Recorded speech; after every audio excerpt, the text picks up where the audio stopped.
pembuatan keyakinan kelas. Sebelumnya sudah misinfokan sama kalian bagaimana itu cara membuat keyakinan kelas melalui WhatsApp grup belajar. Jadi mari hari ini kita demonstrasikan pembuatan keyakinan kelas kita. Oke, satu aturan. Jadi mari kita sama-sama menyusunnya.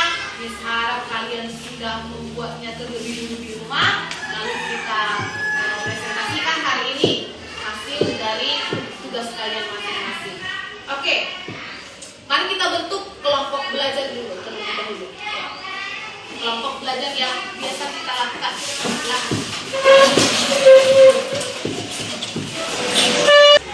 Satu aja, siapa yang dipilih? Kalau boleh tulisannya yang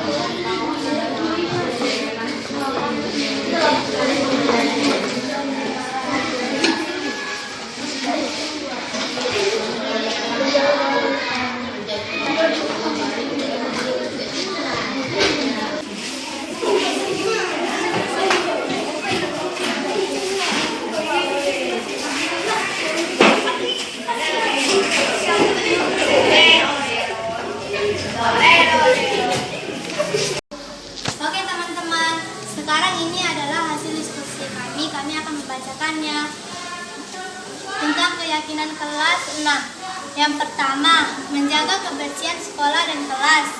Yang kedua, berpakaian rapi, bersih, dan sesuai setiap hari. Terima kasih.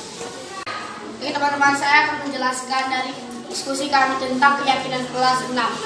Ya, inilah keyakinan kelas 6 yang kami buat dari kelompok kami: saling menghargai dan menghormati sesama teman atau berbeda agama dan berbeda suku. 2.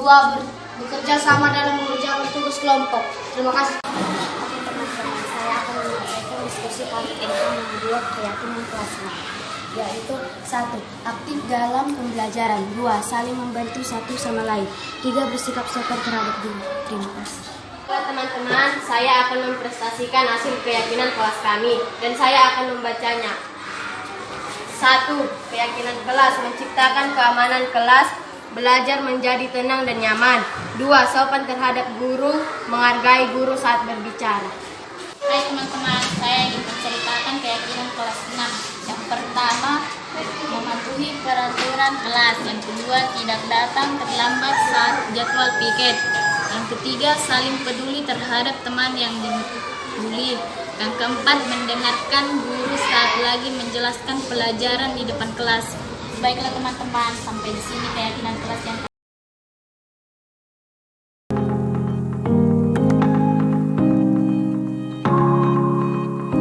Hai teman-teman, saya akan membacakan diskusi kami dari kelompok 4 dari gambar 4 yang bernama Rizky Donita, Roland, Daniel, Maslia, Elizabeth, dan Ulil.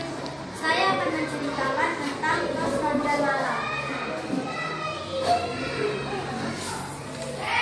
Setiap malam ada ronda malam.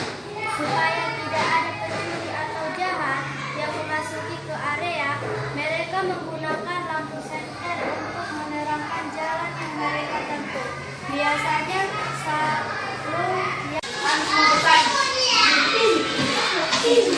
Mengapa mereka harus membayar pajak tepat waktu? Yes, pertanyaannya untuk kelompok 3, mengapa mereka harus membayar pajak secara tepat waktu? bagian 2587 dibagi 6. Yang pertama kita akan bagi 25 dibagi 6. Karena jika 2 bagi 6 tidak bisa, maka kita perkalikan 25 dibagi 6. Kita mencari yang mendekat. 25 bagi 6 adalah 4.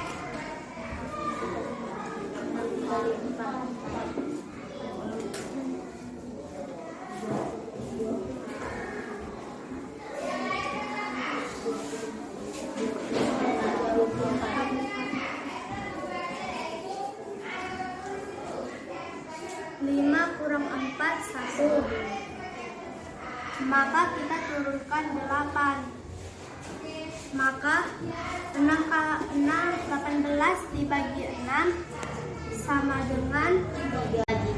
Jadi di sini ada angka 758 bagi 4. Jadi kita cari yang 4 bagi 7 yang mendekati. 7 dibagi 4. 7 dibagi 4 yang mendekati. Mendekati, ya. Berapa dapatnya? 1. Yes, bagus. 1 diturunkan 4. Letaknya di mana, Nak? Letaknya di bawah? Di bawah, letaknya di bawah 7. Yes. Lalu Kita kurangkan. Oke, bagus. 7 kurang 4 kita turunkan 3. Kan udah kita kurangkan, jadi bisa kita turunkan lagi. Kita turunkan 35 bagi 4 yang mendekati. 32. Berarti itu 4 kali berapa, Nak? 32. Jangan 32, 32. Iya, oke. 32. Bagus. Kita kurangkan. Jadi di sini 35 kurang 32. 5 kurang 2 3. Kan udah habis, udah siap kita kurangkan, kita turunkan 8. Kan 38 bagi 4.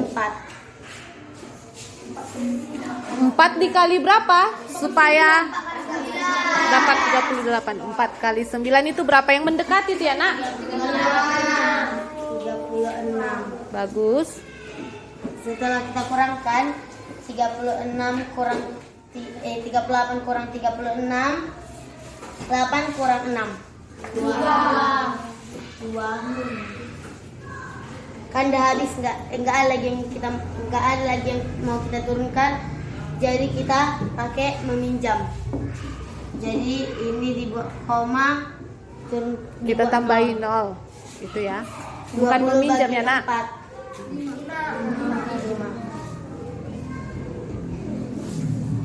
20. Habis. Jadi jawabannya 180.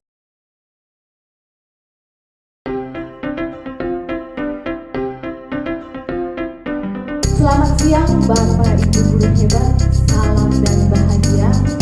Yang saya hormati Bapak Kepala Sekolah yang mewakili, dan yang saya hormati Bapak Ibu guru, rekan-rekan sejawat saya di SD Negeri 091513. Pertama-tama marilah kita panjatkan puji dan syukur kepada Tuhan karena atas anugerahnya kita dapat kembali berkumpul di tempat ini, yang mana dalam pelaksanaan kegiatan sosialisasi sederhana. Bapak Ibu guru, hari ini saya sangat merasa senang karena saya melihat kita ada sekitar 1.000 orang di tempat ini. Maka dari itu saya sangat excited untuk menyampaikan materi yang akan saya sampaikan. Bapak Ibu guru, saya ingin menekankan bahwa di sini saya tidak mengajari, tetapi lebih kepada berbagi, dan mari kita saling belajar. Nantinya Bapak Ibu guru, saya mengharapkan masukan-masukan yang lebih membangun agar kiranya nanti program pendidikan guru penggerak yang saya ikuti dapat berjalan dengan baik.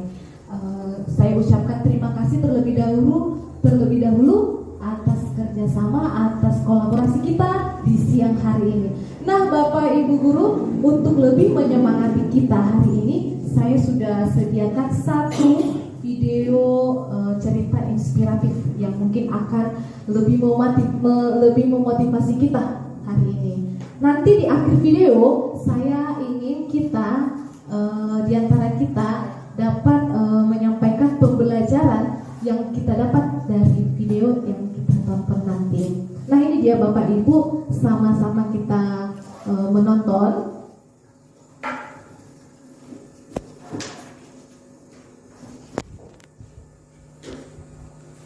Oh, ada kesalahan teknis ini Bapak Ibu, tidak tersambung ininya.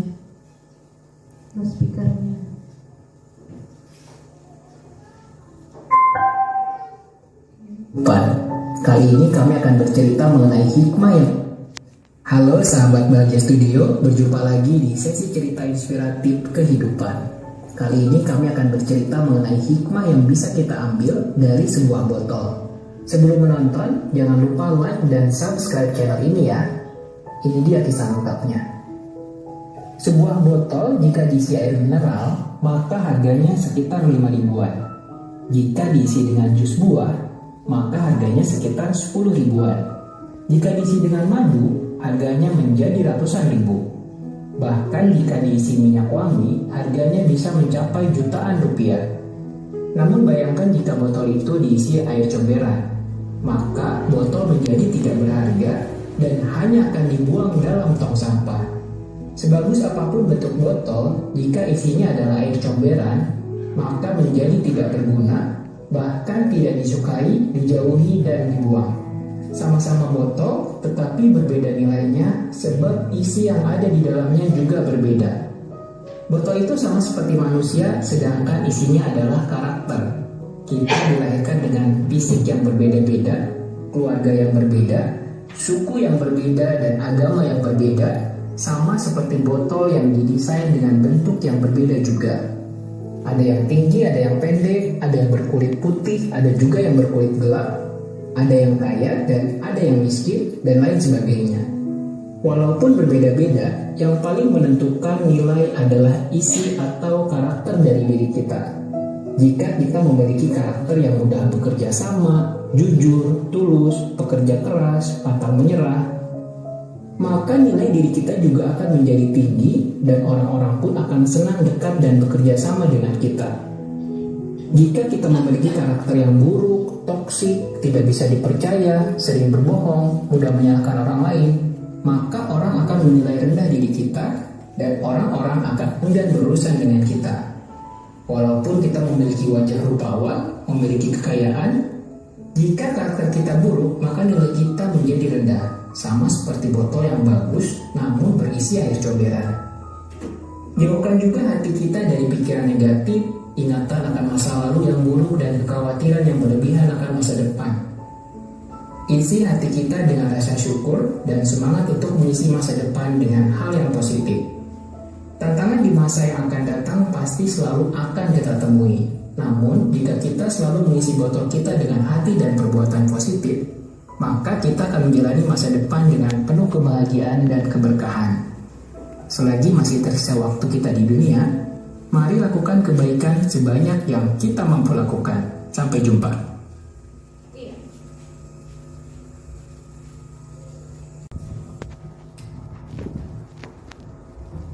Ya baik, saya akan menanggapi video yang dibagikan oleh CGP kita di sini. Sebenarnya dari video ini sudah dijelaskan makna dari video tersebut ya. Ibarat kita itu ibarat sebuah botol.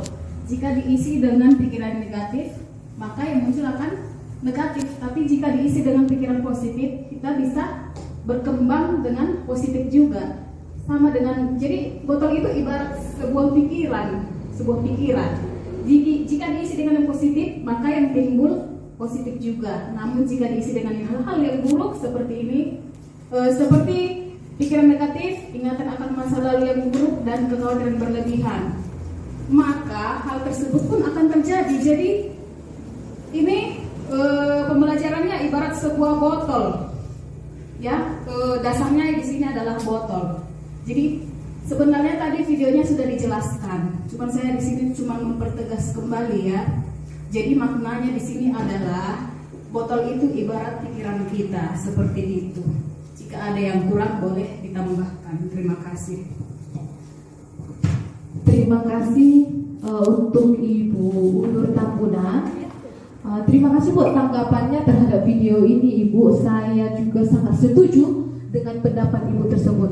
Nah, saya harap Bapak Ibu, video ini menambah semangat kita lagi untuk lebih berbuat positif, mengisi hari-hari kita, mengisi waktu luang kita dengan hal-hal positif agar nantinya di kehidupan kita ke depannya kita mendapat kebahagiaan serta keberkahan. Lalu Bapak Ibu, masuklah kita pada materi hari. Halo sahabat Bahagia Studio, berjumpa lagi di sesi cerita.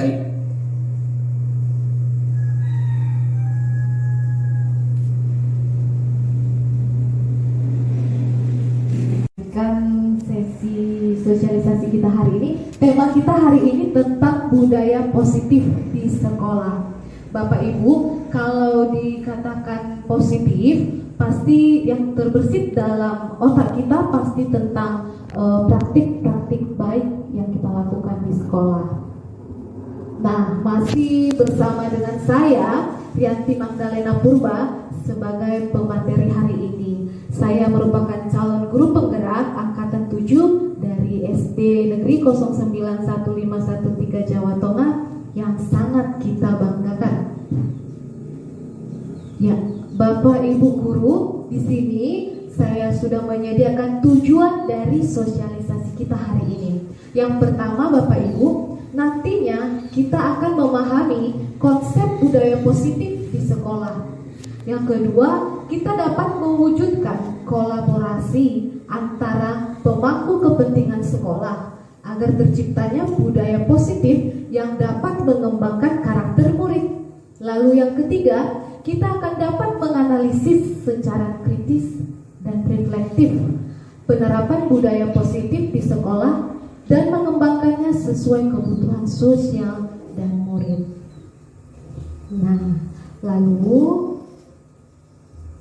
apa yang dimaksud dengan budaya positif? Nah, Bapak Ibu, sebelum kita masuk ke dalam pengertian budaya positif, saya sudah sediakan dua pengertian dari budaya tentang budaya sekolah. Nah, terlebih dahulu kita mengetahui apa itu budaya sekolah. Di sini, menurut Pulen, bahwa budaya sekolah adalah keyakinan-keyakinan dan nilai-nilai yang terlihat dari bagaimana sekolah menjalankan aktivitas sehari-hari. Sedangkan menurut Dill dan Peterson mendefinisikan budaya sekolah sebagai berbagai tradisi dan kebiasaan keseharian yang dibangun dalam jangka waktu yang lama oleh guru, murid, orang tua, dan staf administrasi yang bekerja sama dalam menghadapi berbagai krisis dan pencapaian. Jadi Bapak Ibu, kalau kita bisa ambil kesimpulan dari dua pengertian ini bahwa sesungguhnya budaya sekolah itu adalah nilai-nilai keyakinan-keyakinan yang kita lakukan di sekolah yang sudah dibangun dalam jangka waktu yang panjang bersama guru, orang tua, serta murid-murid kita. Jadi Bapak Ibu, kalau bisa dikatakan contoh dari budaya yang banyak ada di sekolah-sekolah kita itu budaya 5S. Budaya 5S itu salam, senyum, sapa, sopan, dan santun. Budaya 5S. Nah, Bapak Ibu, ini dia yang dimaksud dengan budaya positif di sekolah. Jadi budaya positif di sekolah itu Bapak Ibu adalah nilai-nilai, keyakinan-keyakinan, dan kebiasaan-kebiasaan di sekolah yang berpihak pada murid agar murid dapat berkembang dan menjadi pribadi yang kritis, penuh hormat, dan bertanggung jawab. Di sekolah Bapak Ibu, di tempat kerja kita saat ini, kita guru, kita pendidik itu menjadi sentral, menjadi pusat dalam perwujudan budaya positif. Nah, mengapa demikian? Karena kembali lagi Bapak Ibu kepada prinsip kepemimpinan yang disampaikan oleh Ki Hajar Dewantara. Ing ngarso sung tulodo, ing madya mangun karso tutburi handayani. Ing ngarso sung tulodo, kita menjadi teladan. Karena itu Bapak Ibu, dalam perwujudan budaya positif, peranan guru sangat penting. Guru merupakan teladan di tengah-tengah warga sekolah. Jadi Bapak Ibu, kita menjadi contoh, kita menjadi panutan, kita memulai dari diri untuk membudayakan budaya positif, praktik baik di sekolah kita. Nah Bapak Ibu, untuk melakukan budaya positif kita harus mengetahui posisi yang tepat. Posisi yang tepat. Nah, lalu kita juga harus memahami yang dimaksud dengan disiplin positif. Karena disiplin positif ini akan menjadi bagian dari terlaksananya budaya positif. Mari kita lihat sesi materi kita selanjutnya itu tentang ya disiplin positif. Untuk mengembangkan budaya positif tadi Bapak Ibu, kita dapat menggunakan disiplin positif. Salah satunya. Di sini saya sudah kutip pernyataan dari Bapak Ki Hajar Dewantara. Beliau mengatakan, di mana ada kemerdekaan, disitulah harus ada disiplin yang kuat. Sungguh pun disiplin itu bersifat self-discipline, yaitu kita sendiri yang mewajibkan kita dengan sekeras-kerasnya, tetapi itu sama saja. Sebab jikalau kita tidak cakap melakukan self-discipline, wajiblah penguasa lain mendisiplinkan diri kita. Dan peraturan demikian itulah harus ada di dalam suasana yang merdeka. Jadi Bapak Ibu, kalau kita bisa maknai dari kutipan pernyataan Bapak Ki Hajar Dewantara untuk mencapai kemerdekaan sesuai konsep pendidikan kita saat ini, itu perlu disiplin yang kuat. Jadi disiplin yang dimaksud itu Bapak Ibu itu disiplin diri, di mana anak-anak ini perlu memiliki motivasi internal. Kalau dibilang motivasi internal, itu motivasi dari dalam diri Bapak Ibu. Niat, keinginan yang kuat untuk mau berubah, untuk mau melakukan hal-hal yang baik, hal-hal yang positif. Nah, jangan sampai Bapak Ibu kita mendisiplinkan diri membutuhkan motivasi eksternal atau motivasi yang berasal dari luar. Maka value-nya, nilainya yang paling tinggi sudah pasti harus memiliki motivasi internal. Nah, Bapak Ibu, ketika kita mampu mendisiplinkan diri, kita sudah mulai Bapak Ibu menghargai dan memaknai setiap perilaku kita di sekolah. Kita dapat menggali potensi tujuan yang ingin kita raih. Dan Bapak Ibu, di dalam mendisiplinkan diri, kita akan belajar bagaimana mengontrol diri, bagaimana menguasai diri, agar kita dapat menghargai nilai-nilai yang ada pada diri kita. Jadi Bapak Ibu, tujuan dari disiplin positif ini nantinya kita akan menciptakan atau mewujudkan murid-murid yang memiliki karakter bertanggung jawab, berakhlak mulia, serta berbudi luhur dengan mengacu pada nilai-nilai kebajikan universal. Bapak Ibu, mari kita lihat yang mana itu nilai-nilai kebajikan universal. Saya mengambil 9 pilar karakter. Ini saya ambil dari salah satu organisasi yang ada di Indonesia, yaitu IHF atau Indonesia Heritage Foundation, yang merupakan yayasan warisan luhur Indonesia. Nah, organisasi ini menampilkan 9 pilar karakter yang isinya merupakan nilai-nilai kebajikan universal. Inilah dia Bapak Ibu. Itu ada toleransi, cinta damai, bersatu, cinta Tuhan dan segenap ciptaannya, mandiri, jujur, amanah. Ini dia nilai-nilai kebajikan universal yang mau kita kembangkan pada diri anak di sekolah. Bukan hanya IHF Bapak Ibu, ada banyak organisasi seperti Primary Years juga ada, The Seven Essential juga ada, seperti rasa hormat, kita menimbulkan sikap pada murid toleransi, rasa hormat, integritas, mandiri. Nah, kalau mengacu pada konsep pendidikan kita saat ini, nah inilah nilai kebajikan universal yang mau kita kembangkan, yang mau kita tanamkan pada diri anak-anak didik kita. Yang pertama itu ada beriman bertakwa kepada Tuhan Yang Maha Esa, berkebinekaan global, bergotong royong, kreatif, bernalar kritis, mandiri. Disebutlah profil pelajar Pancasila. Jadi saya harap Bapak Ibu, mari kita bersama-sama menumbuh kembangkan profil pelajar Pancasila ini dalam diri anak kita masing-masing di sekolah, baik di kelas. Lalu Bapak Ibu, saya punya pertanyaan pemantik yang lebih menyemangati kita mungkin untuk siang ini. Nah ini dia. Sebagai seorang pendidik, saat Anda perlu hadir di suatu pelatihan, motivasi apakah yang mendasari tindakan Anda?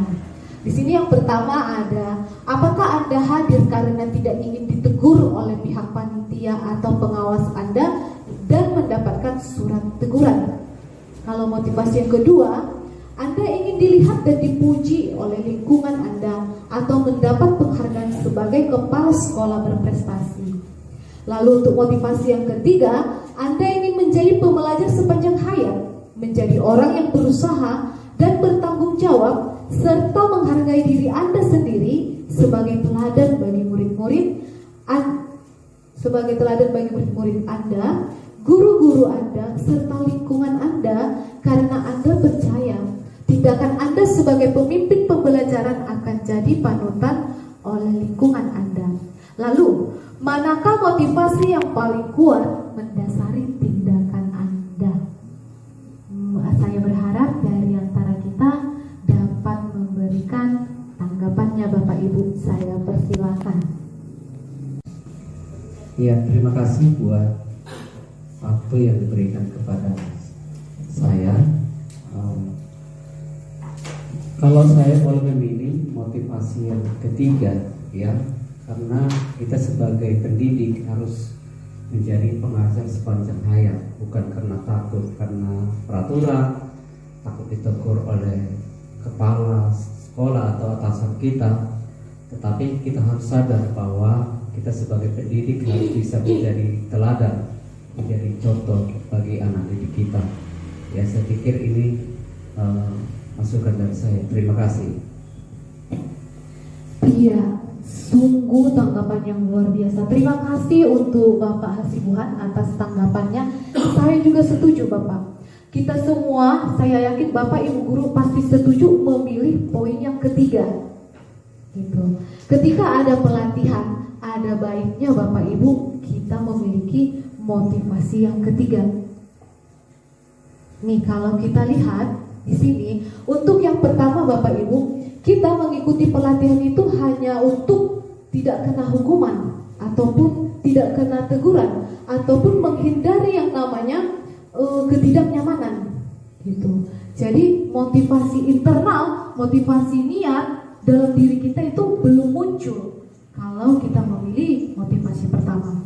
Nah, kalau untuk yang kedua Bapak Ibu, kita ingin mengikuti pelatihan hanya karena kita ingin mendapatkan imbalan, penghargaan atau nama baik. Masih juga terpengaruhi oleh motivasi eksternal, belum dari dalam diri kita. Tetapi kita sepakat untuk motivasi yang ketiga itu motivasi internal Bapak Ibu, di mana kita menghargai nilai-nilai kebajikan yang ada pada diri kita. Bukan satu motivasi yang saya besar harapan saya dapat lebih mempengaruhi kita, lebih berdampak kepada kita untuk kita ciptakan di sekolah kita. Nah, selanjutnya Bapak Ibu, agar lebih memacu lagi Bapak Ibu, memacu adrenalin, saya sudah sediakan pertanyaan kedua. Nah, di sini pertanyaannya begini Bapak Ibu. Bila di sekolah Anda tidak ada aturan yang memberikan surat teguran bagi karyawan yang sering datang terlambat, atau tidak ada batasan yang memberikan Anda penghargaan menjadi karyawan terbaik karena sering tepat waktu, apakah Anda akan datang tepat waktu untuk mengajar murid-murid Anda? Jelaskan alasan Anda. Boleh kita ganti Bapak Ibu, di sini bahasanya kita guru ya Bapak Ibu. Nah, saya berharap di antara kita ada yang memberi tanggapan. Saya persilahkan. Nggak harus ke depan. Nggak harus ke depan. Ke depan. Tapi berdirilah tuan. Mau saya pelaku. Tadi Bapak. Enggak nyampe loh. Ya, terima kasih kepada CGP atas kesempatan ini. Dari pemaparan yang Ibu paparkan di depan, tanpa ada teguran, tanpa ada sanksi, saya akan tetap tanpa pujian, saya akan tetap hadir tepat waktu karena pekerjaan itu merupakan panggilan jiwa bagi saya. Terima kasih. Terima kasih untuk Ibu Saragi atas tanggapannya. Iya benar Ibu, saya sangat setuju kali ya Ibu. Ini benar-benar menjiwai pekerjaannya. Benar Ibu, tanpa adanya teguran maupun penghargaan, nah disinilah muncul motivasi internal tadi, muncul niat, kemauan yang kuat Bapak Ibu. Berarti hari ini saya sangat senang Bapak Ibu, karena hari ini melalui pertanyaan ini kita sudah mulai memunculkan itu yang namanya motivasi internal. Lalu Bapak Ibu, nah untuk lebih menyegarkan lagi, merefreshkan kembali pikiran kita, saya kembali membuat pertanyaan, dan mungkin ini pertanyaannya yang terakhir, atau kalau ada lagi nggak jadi masalah ya Bapak Ibu, kita tambah ya. Oke, di sini pertanyaannya, menurut Anda dari ketiga jenis motivasi yang disebutkan pada pertanyaan sebelumnya, motivasi manakah yang saat ini paling banyak mendasari perilaku murid-murid Anda di sekolah? Dijelaskan. Saya beri waktu kepada Bapak Ibu untuk memberikan tanggapannya. Saya persilakan. Jawab pertanyaan yang diberikan oleh CGP kita saat ini. Tadi pertanyaannya motivasi apa yang relevan dengan siswa ya. Jadi saya menjawab motivasi yang pertama, yaitu apakah Anda hadir karena tidak ingin ditegur oleh pihak panitia atau pengawas Anda dan mendapatkan surat teguran, atau menghindari ketidaknyamanan dan hukumannya. Menurut saya ini yang pertama, karena kita memang sebagai guru tidak ingin ya ditegur oleh pihak panitia atau pengawas. Jadi kita hadir juga sesuai dengan panggilan jiwa kita, bukan karena menghindari teguran ya. Bu, saya meyakininya. Apakah Naren bersedia memperbaiki masalah keterlambatan ini? Bersedia, Bu. Bagaimana kamu akan perbaiki masalah keterlambatan ini? Saya akan coba untuk tidak lupa menyetel alarm saya, Bu. Baik, kalau Naren lupa menyetel alarm di rumah, ada orang yang kira-kira bisa bantu mengingatkan tidak? Ada, Bu. Kakak saya, Kak Emma. Ada lagi selain Kak Emma? Selain Kak Emma, ada ibu saya. Baik, jadi yang mengingatkan Naren adalah Kak Emma dan ibu kamu ya? Kira-kira akan mulai setel alarm kapan nih Naren? Setelah pulang sekolah, akan segera saya lakukan. Baik, jadi Naren akan setel alarm untuk bangun besok pagi dan akan diingatkan oleh kakak dan ibunda Naren ya? Ada lagi yang mungkin perlu dilakukan Naren? Agar tidak terlambat bangun lagi? Tidak ada, Bu. Baik Naren, terima kasih untuk kerjasama kamu. Sekarang kamu perlu kembali ke kelas untuk belajar. Baik Bu, terima kasih. Mau lagi Bapak Ibu? Naren? Enggak ya? Oke, ini menjadi posisi yang nggak terlambat. Oh iya, iya. Inilah Bapak Ibu posisi manajer tadi. Di situ kan tampak mereka sama-sama mencari solusi.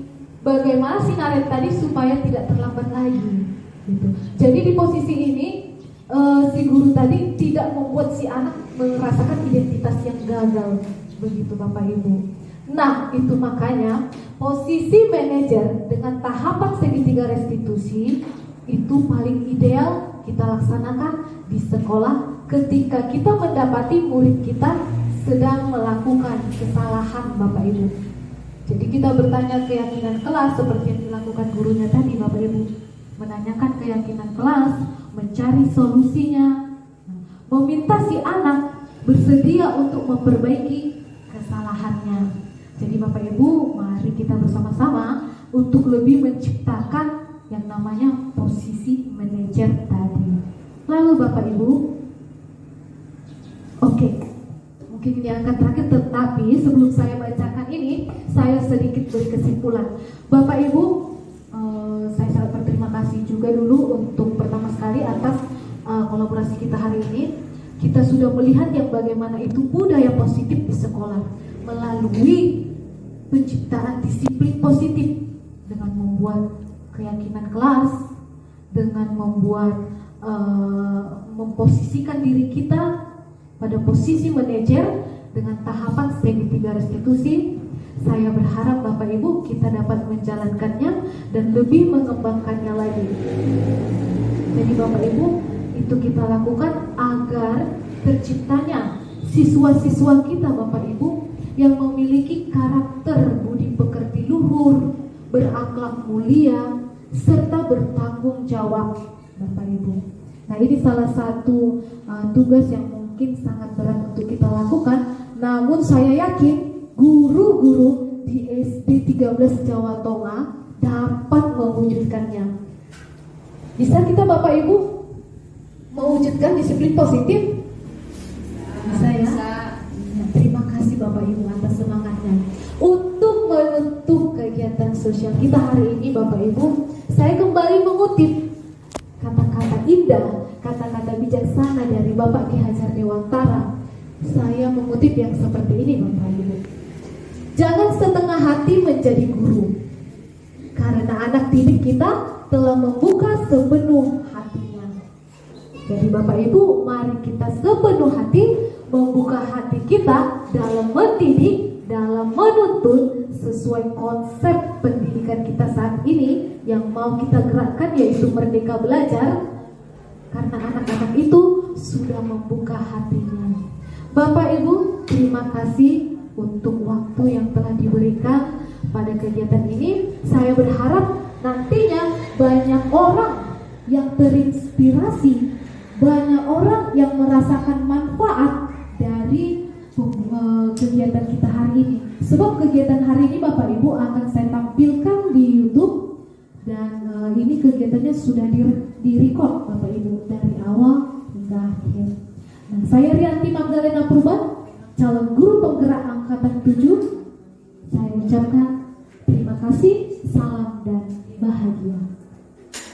Kita sudah mendengar pemaparan dari Ibu CGP yang sangat bagus ini, dan saya mengucapkan terima kasih buat pemaparannya Ibu CGP yang memberikan kami inspirasi saat ini.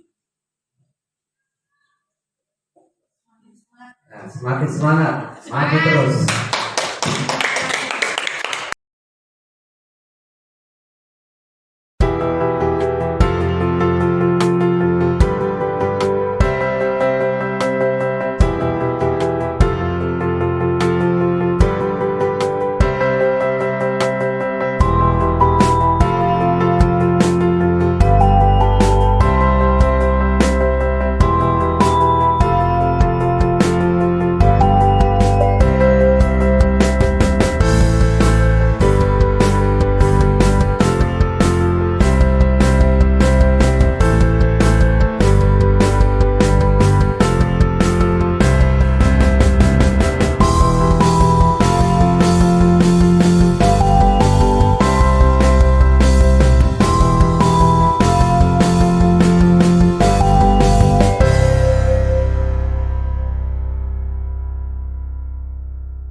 membawa pengaruh positif bagi sekolah.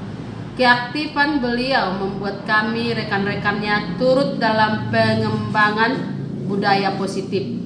Semoga beliau dapat menyelesaikan program pendidikan guru penggerak dengan semangat yang selalu membara. Semangat Ibu Rianti. 13 Jawa Tengah. Ibu Rianti adalah wali kelas saya. Selama Ibu Rianti mengajar, saya merasa senang, bahagia, dan nyaman. Karena beliau selalu memberi semangat baik dan menganggap saya mampu. Terima kasih ya Bu, semangat selalu.